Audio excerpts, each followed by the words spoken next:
पुण्यातील बहुचर्चित केतन अगरवाल हत्या प्रकरणात तपास अधिक गतीनं सुरू असून पोलिसांनी आता मुख्य आरोपी सिया गोयलच्या भावाचीही चौकशी सुरू केली आहे। तपासाच्या अनुषंगानं त्याला पोलिसांनी ताब्यात घेऊन काही महत्त्वाच्या मुद्द्यांवर प्रश्न विचारल्याची माहिती समोर आली आहे। दरम्यान पोलीस ठाण्यात येताना आणि बाहेर पडताना सियाच्या भावानं माध्यमांचे कॅमेरे पाहताच आपला चेहरा लपवण्याचा प्रयत्न केला।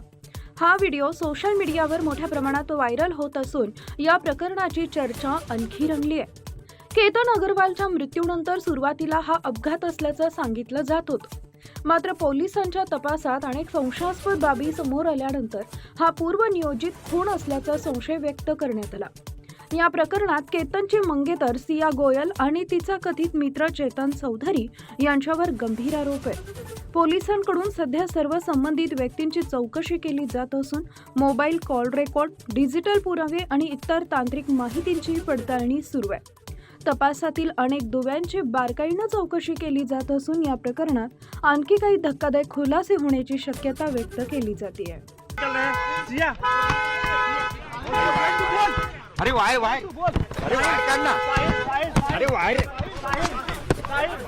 क्या कहना चाहेंगे इस मामले को लेकर? इस मामले में